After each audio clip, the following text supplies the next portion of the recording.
Hey guys, how's it going? Today we're going to be doing a oil change on a 1999 F-350 7.3 liter diesel.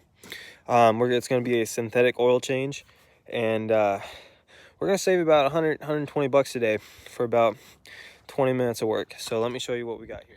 So we've got everything we need here today. We've got a FL 1995 oil filter.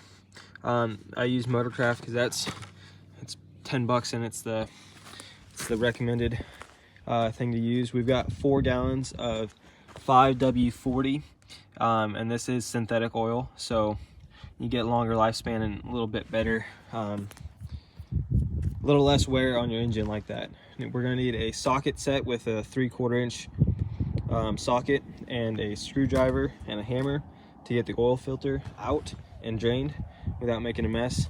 We're going to need a drain pan over there and a funnel and some shop towels to get started. So first thing you're going to want to do is get your truck running.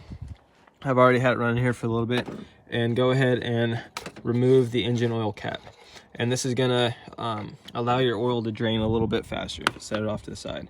So I'll see y'all under where we're gonna start draining.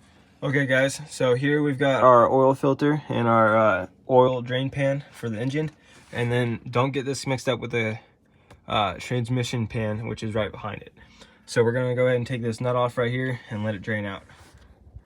Okay, I just broke this loose. You don't want it too tight on here because there's a possibility of stripping out the threads on this, and that becomes a huge hassle.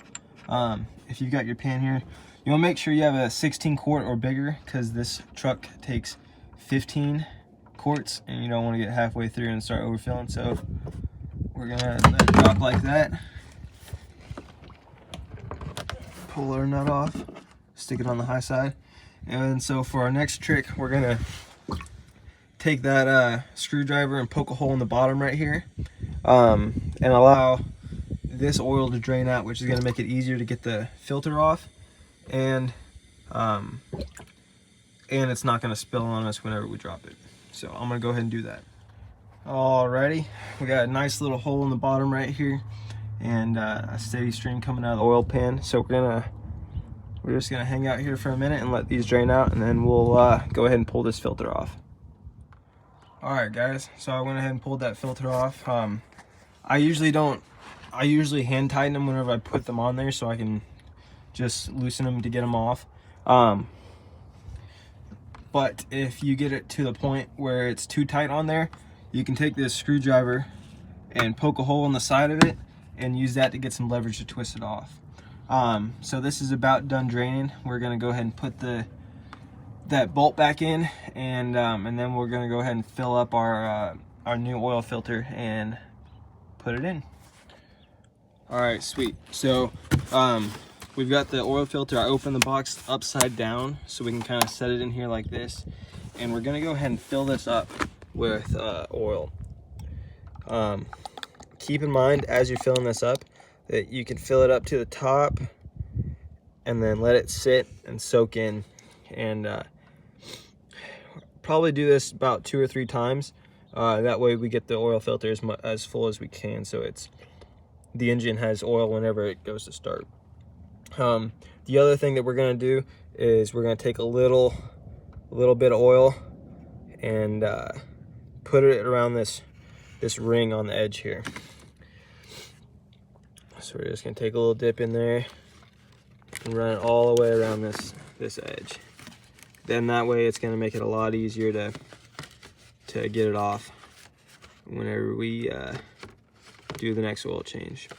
I do mine about every 6,000 miles with synthetic. That's a little more than recommended, but I do work my truck pretty hard, and it's really dusty out where I live. So we're gonna go ahead and pull this out, and we'll be ready to put her in. All right guys, so we're just gonna go ahead and put it in there. It goes in at a little angle, and that helps if you don't fill it up to the very top, because it will spill on you. I've had that happen. So I'm gonna go ahead and get it in there. All right guys, so I got mine hand tied on there, all the way to the top. It wanted to cross thread when I put it on just now, So be very careful and make sure you don't do that. Make sure you get it on the right threads, or else that'll be a huge problem in the future for you. All right, I've got my funnel up here, and this truck takes 15 quarts. And so that's almost 4 gallons. It's four jugs minus 1 quart. I've seen some people put in just a flat 16. I do that most of the time and don't have any problem with it.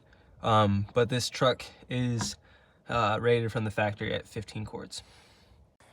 All right, guys, so I just put in 15 quarts.